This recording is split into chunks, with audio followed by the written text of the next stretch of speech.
Hello and welcome to what was probably the fourth episode of the Soulforce Music Fireside Chats. I'm Joseph Arnold, I'm Aaron Bigeleisen. and today we're going to be talking about the 5 pillars of what makes a Soulforce musician. And if you like these conversations, please do subscribe. We'll have weekly conversations coming your way and other content about how to play music with more greater impact, power to move people, to be moved yourself, a greater sense of meaning in life. Yeah, because that's kind of what Soulforce music is all about. So we have these 5 pillars of Soulforce music, and we're gonna riff on each of these today. I'll just read them out, and then we'll start from the top, I think. So there are 5 pillars. One is someone who can play from the heart. Right. Number 2, someone who is free in their body and being, or becoming more free. And someone who can care compassionately for themselves. Someone who can play music as the gift, and we'll explain what that means.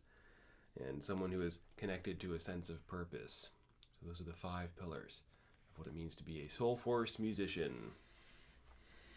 So the first one, or anything else you want to add before we get going?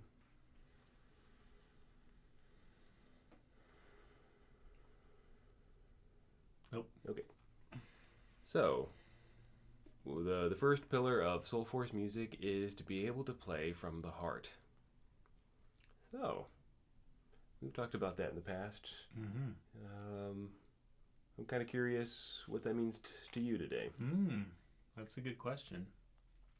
Playing from the heart.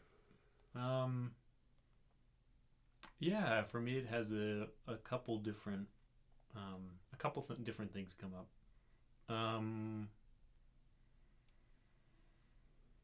When I'm playing or when I'm making music from my heart, part of it is actually just directing my center of focus away from, let's say, judging my performance based on either a set of any sort of external stimuli. So it could be how I'm sounding, or even the level of tension in my body. Though these are things that they're not useless to notice. They're useful, but I wouldn't say they're the prime orienter, or how the audience is responding. Again, it's like these are things that, as I love how you point out, they're kind of outside. A lot of this it's more and more outside of your control, especially how an audience member is doing. You know, who knows what, that audience member may have just, broken up with their partner and then wandered into your concert space, and nothing you do is gonna make that person not frown, right? So it's reorienting towards listening to the core of your emotions, the core of your being, which for me feels to be about here, heart space, and letting your, yeah, that's right. It's the 4-step process, right? You want to elucidate that one more time? Sure. So playing from the heart isn't some wishy-washy thing. It's actually very precise. You can do this and know that you're doing it, and see the benefit of it right away. Yeah, and the first step is to be able to listen deeply to yourself. And what that means is sensing your own emotions as you play, including that, and making that part of what guides how you play. And so there's maybe a wish for a sound, or a wish to play music, and then there was whatever happens in your body to make that happen, and then there's the sound, and then there's the listening. So it's a feedback loop: the wish, the movements, the sound, the listening. And the listening isn't just like up here. It's not just, am I getting the notes right, although that's important. It's listening to hear as you play. And it's so really what we're talking about is changing the locus, just like you were saying, the locus of attention from more of a cognitive, I don't know, mechanical mindset to which might be experienced up here to here. You're not gonna. We're not talking about repressing the cognitive. We're not talking about just play whatever, man. It's not that at all. But rather that the technical aspects cannot be the most important part of what you play. That those have to serve the deeper purpose of playing music, which is expression from here. So to be able to do that consistently, and to know that that is really the core of your performance practice, I think is what playing from the heart really means. I think also just that, again, like, to me, listening for, did I, is the ah vowel tall enough? Or, are those 30-second notes really perfectly even? While I'm performing is not a particularly pleasurable experience for me. Right. And so, again, it's coming back to re-allowing for the musical experience to be a pleasurable experience. Yeah. As you're performing. Yeah. As you're performing, tapping into that space, without denying, like the need for rhythmic accuracy and right melody, because those things will affect this as well. If your rhythm is off, then you might notice this closing a little bit. Yeah, right. That's right. And so, this is why it's not just play whatever, man. It's the greatest technique is going to help if it's in service of this. Yeah, it's in service of the truth of the music, as you, something like that. Anyway. Yeah. Okay. So playing from the heart, the first pillar. Second pillar, someone who is free in their body, in their being. So to me, this is very much about Alexander technique and the ongoing process of learning how to move more freely. Learn just in daily life, but also certainly in your performance practice. And there's a lot that goes into this. Let's see if I can sum it up here. So we all have habits of excess tension in our bodies. You might notice it as like that spot in your shoulder, or you just get tight and uncomfortable. And often there's a sort of a tacit thought that more effort equals better results. And if I don't get something right, then I'll just put more and more effort into it. And you might notice this in your whatever it is that you do. If you're practicing something and you get to that hard spot and you think, oh, this is a really hard spot, so like, you really crunch in there even harder. And sometimes it works. But oftentimes, especially in the long run, that can have a real toll on your body. And so what we want to do, again, instead of just relax, man. This is a theme. It's bringing some tools around how to let go of muscular tension in the very moment when you're doing the most difficult thing. And probably like the biggest, simplest, most important tool is to be able to have a pause with awareness. Why don't we take one of those right now? Yeah, it's a good idea. A pause with awareness happens when you know what you're about to do and you don't do it quite yet. So we could do a very simple experiment here, just lifting our arms up over our head. So let's do that. You two out there in internet land, just go ahead and do that once. Whee! Okay. And then bring your arms back down. You can just notice what that felt like in your body. Maybe you didn't even notice what that felt like in your body. So let's do it one more time. Bring your arms up, maybe wiggle your fingers. Notice what that feels like. Okay, bring your arms back down. So maybe you had a sense of what was happening in your body there. Maybe you got tight in certain places. So just make note of that. And what we can do now is, with this pause with awareness, we know that we're about to bring our arms up above our head. We know that that's about to happen, and yet we don't quite do it yet. You sense your body for a moment, maybe notice the space around you while you know that this movement is about to happen. And one thing that can happen is that when you think about bringing your head above your hands, you might notice a subtle gripping happen somewhere. Right? So maybe you can give yourself that thought a couple times to see if you can notice that. Bring your hands above your head. Oh, a little bit of gripping. All right, so we're going to wait for that gripping to subside. And then you bring your hands above your head. Maybe wiggle your fingers. Okay. Was that any different for you? Definitely. Yeah.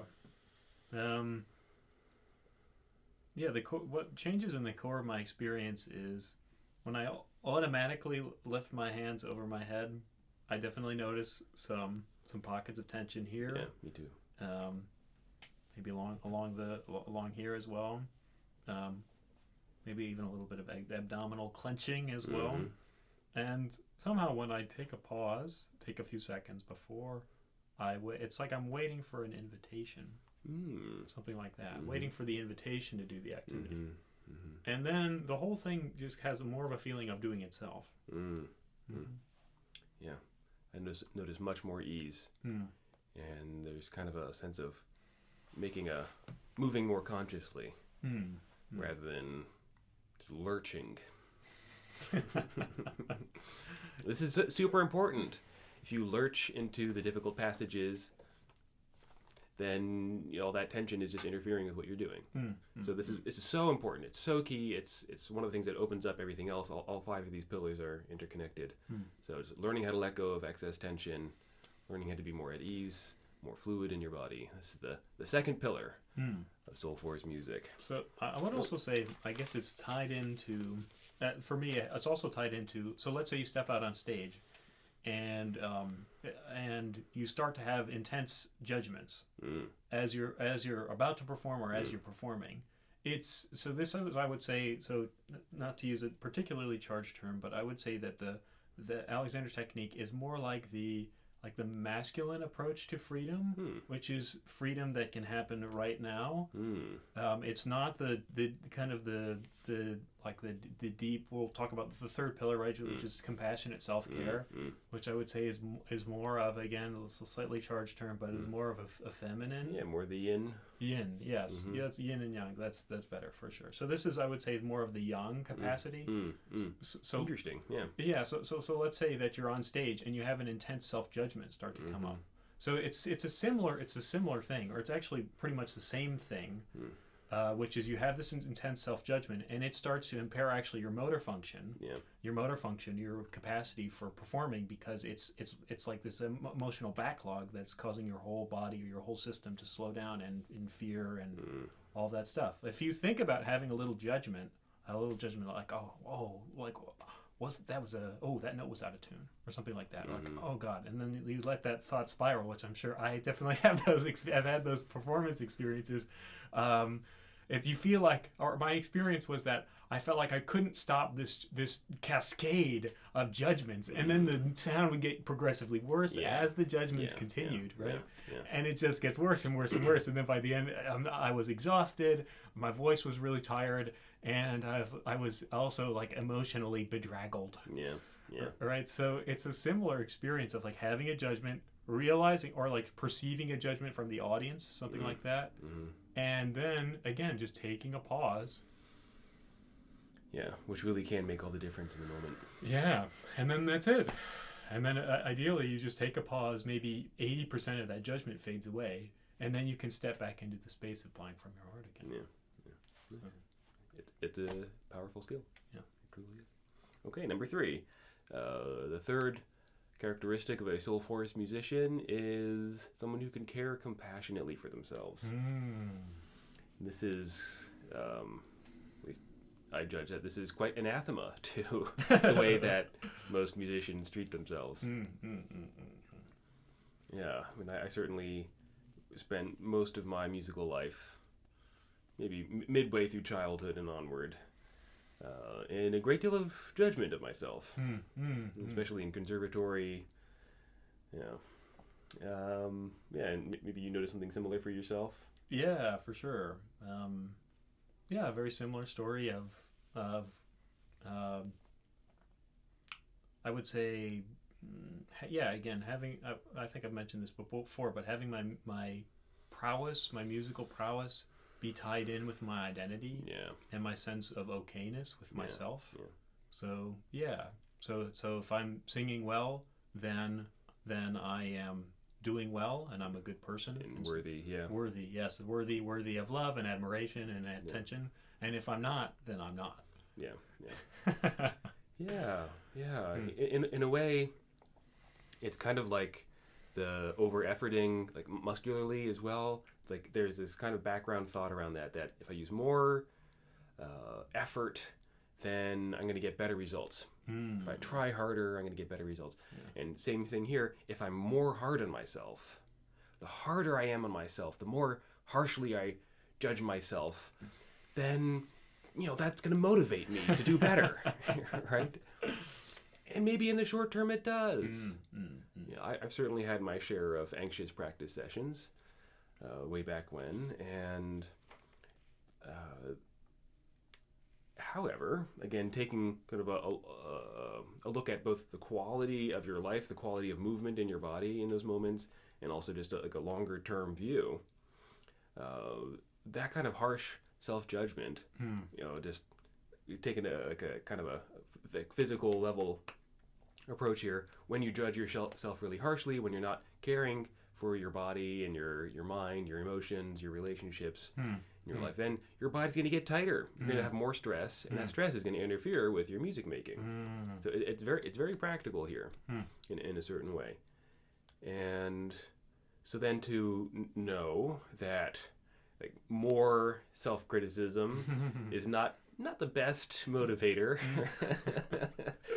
And to have a bunch of tools at your disposal to know that all the different parts of your life are connected to your music making, like getting enough sleep, eating well, having good relationships in your life, your inner life, your self-talk, having emotional tools to deal with intense emotions, like stage fright, but also just whatever's going on in your life.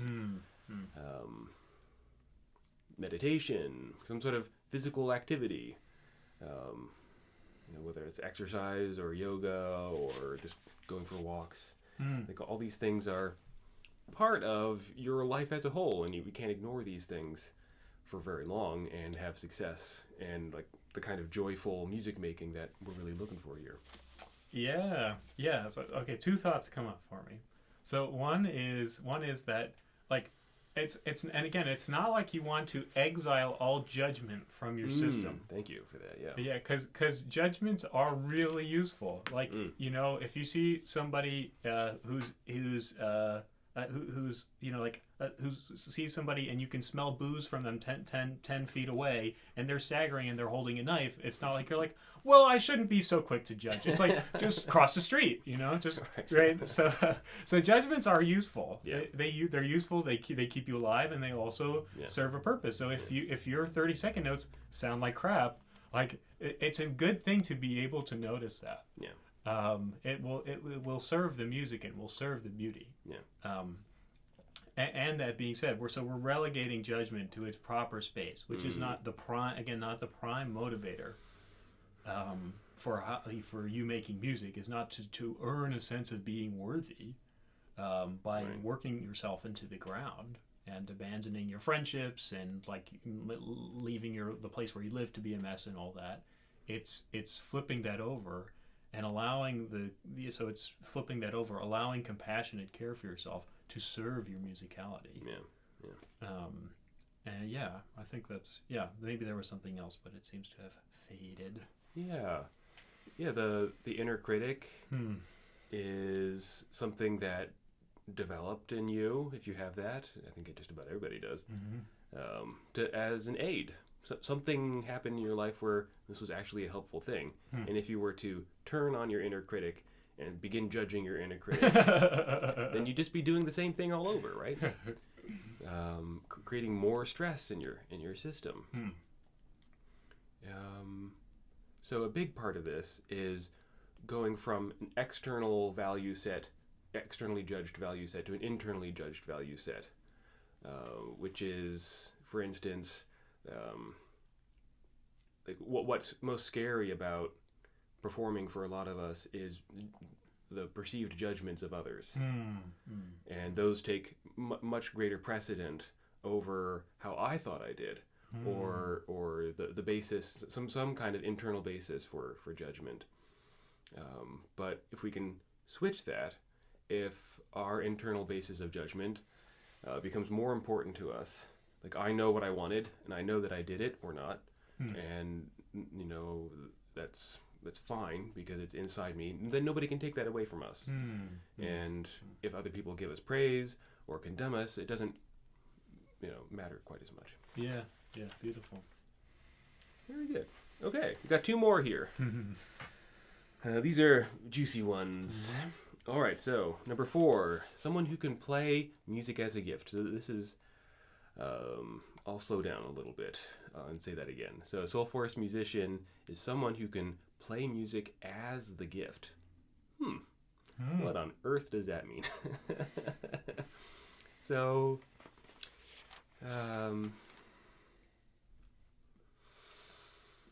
this is actually very closely related to what we were just saying. When, it's typical, for example, for artists to talk about sharing our gifts, right? And it really is a gift. When we make a piece of art, when we have a performance, this is a gift we're giving to the audience, right?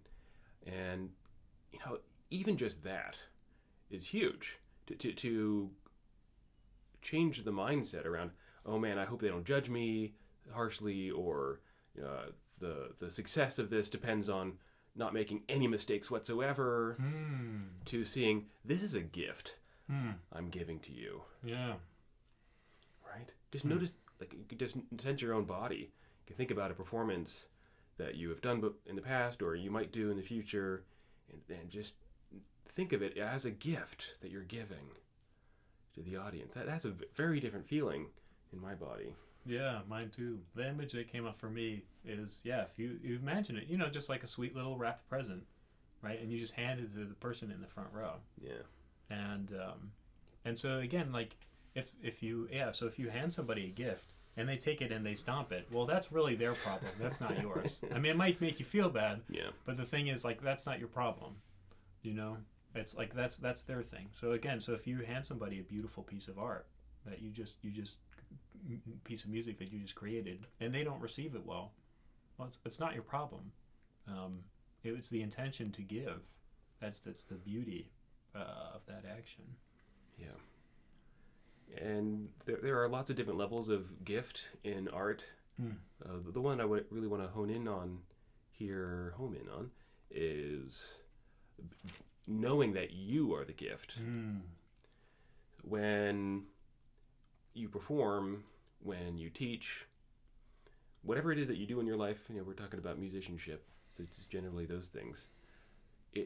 The outer manifestations, again, are certainly very important, but you can even switch your thinking from like sharing your gifts to knowing that you are the gift.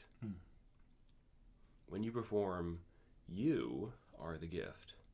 And I can say, like, just from personal experience in hearing people perform, that when I hear somebody trying to share their gifts, it has a kind of a mechanical thing around. There's a bit of an agenda. I can hear it in their sound. It's not that satisfying to listen to. But when I really hear a person's personality or essence coming through their sound, something that is uniquely theirs, that's what really moves me. And again, this goes beyond just the technical, although it so helps to have very strong technique. The technique is in service of yourself as the gift. And if you are the gift, then it doesn't really matter. It's not going to destroy your self-esteem if you make mistakes. because nobody can take you away from you. Right? So it's kind of this beautiful center to your artistry. It makes your body freer when you know that you are the gift. And it'll make your music more joyful and more free. And your music will have soul force. When you deeply know that you are the gift that you're sharing up on stage or in the lesson.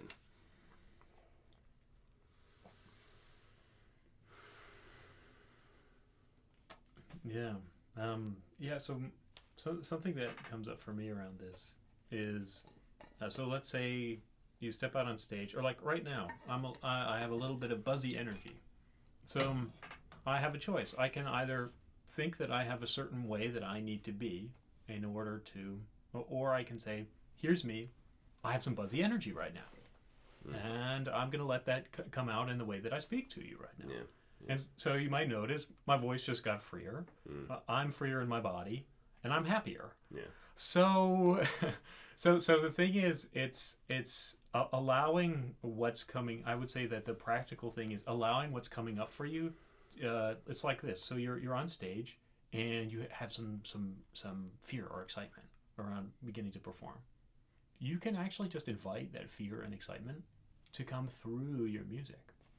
So instead of trying to fight something or suppress it in order to try to get the notes right or whatever it is, you're actually inviting this part of you to speak through yourself, to let that part of you be seen.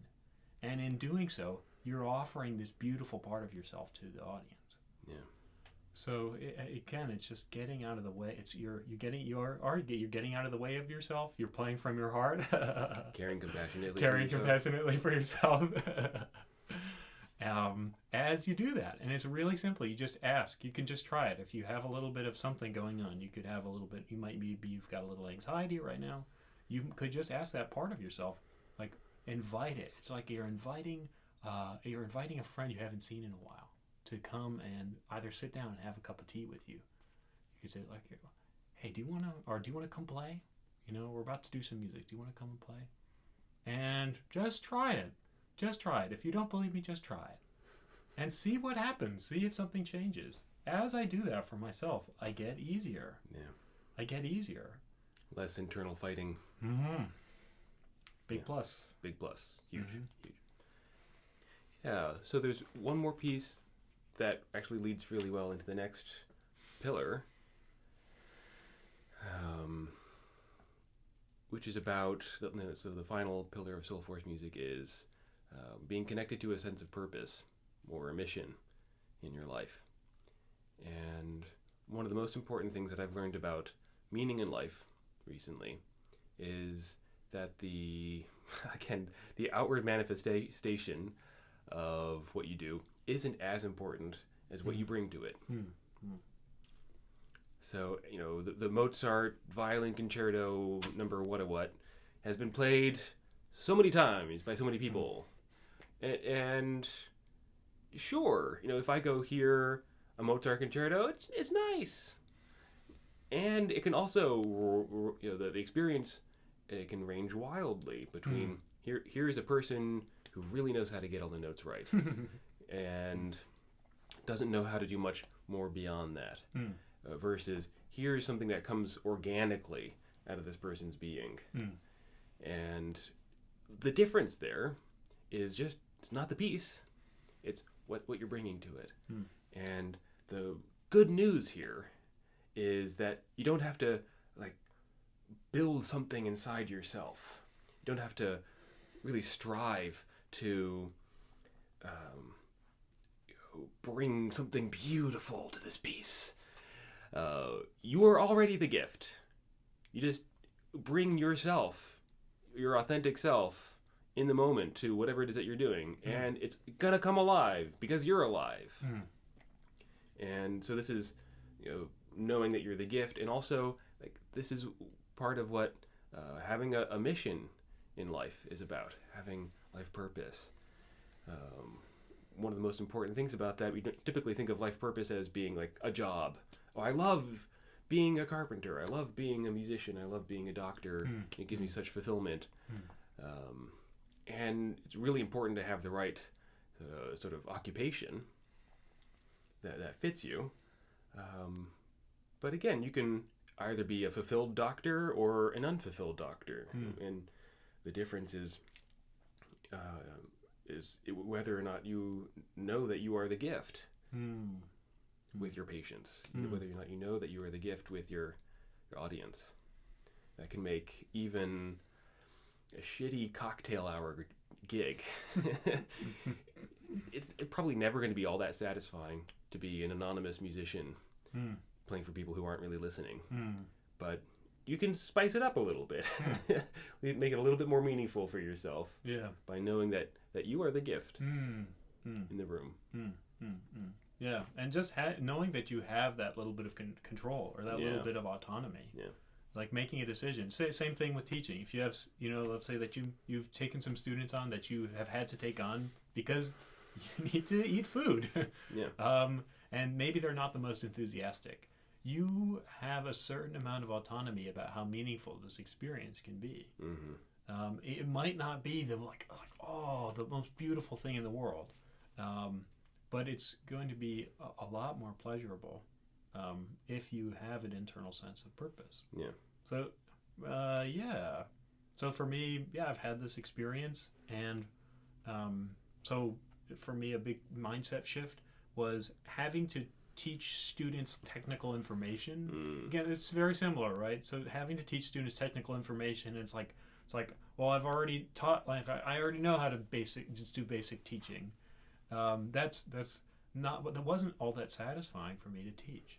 And so instead, shifting over to how do I evoke a deep sense of, or potential sense of deep artistry and personal expression in another human being by doing that in myself as a teacher. Something like that, changing my goal set allows me to, even in a lesson where somebody's not all that enthusiastic, for me to stay much more present, much more connected to my body, and have a much more meaningful experience. Yeah, and it's that same lesson. It's not the outer thing that really matters. It's your inner compass. And that's really what meaning in life is about. Having a sense of purpose is knowing your inner compass, and which takes some work to figure that out, or it takes some exploration, I would say. I have one more thought. We can all look around the world and see that things are getting pretty hard these days. With the coronavirus for sure, but also environmental destruction and authoritarianism around the world, and poverty and injustice and all kinds of things, political strife, and just the consumerism and the separation of our communities. We don't really have a strong sense of community, most of us anymore in the West. We all live in our little boxes, and etc. It's the world is entering a very challenging time, and I've wondered, what is the role of musicianship? What do we have to offer in a world that seems to be falling apart? And I've had many doubts that musicianship is really important. Shouldn't I be going out and making malaria nets for people, or going into underserved communities and building food banks, or who knows what? All these things that seem like more practical. And I'll just be honest, I don't have an answer. I don't have an answer of what the future of musicianship is going to be like. The industry falling apart, basically because of the, at least the old version of the industry, the internet changed everything. I don't know what the future of musicianship is going to be like. I don't know if the world needs music. I kind of think that it does, but I don't have a strong practical reason for this. Music isn't very practical from a certain point of view. from a materialist point of view. But what I do know is that the world needs people who have come alive. There's that quote again, you know. Don't ask what the world needs, ask instead what makes you come alive, because what the world needs are people who have come alive. Thurgood Marshall, I think, said that. And so what, to me, this whole Soulforce music thing is about is like facing this uncertainty with courage and compassion, right? Because that's what Mahatma Gandhi did, right? He had the whole, you know, British government of India against him, and yet he still, you know, did the march to the ocean, you know, to make salt from the water, and you know, he got the whole country to come together, you know, with the civil rights message, and the same thing with Martin Luther King. You're like facing this great uncertainty, great challenge, but with courage and compassion. So what we really want to do here, what I really want to do, is to impart this vision, impart some tools to musicians so that we can come alive and be of service to the world just from the very fact that we're more alive and awake and loving. And that we can spread that through our music is kind of like a nice extra. But to me, it's really about the people, the students who come through, and helping them become more alive in themselves. Yeah. So what comes up for me around that is something like this. That's really beautiful, Joseph. That's really beautiful. Yeah, and I think so. Right. So for me, I have this part of my brain that feels similarly to Joseph. That's like, well, I should do something practical. And so the fun little thought experiment that I run through my brain is, so let's say, so what's a practical thing to do? Maybe mechanical engineering, something like that. You can really get some things done to become a mechanical engineer.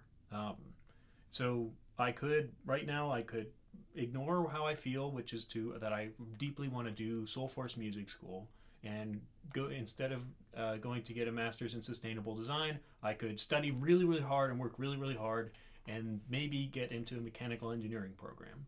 But what I like to do is I extrapolate this way of being to everyone. Okay, so let's say everybody, instead of doing what they know they deeply, deeply want to do in the center of their being, instead everybody goes and gets a mechanical engineering degree.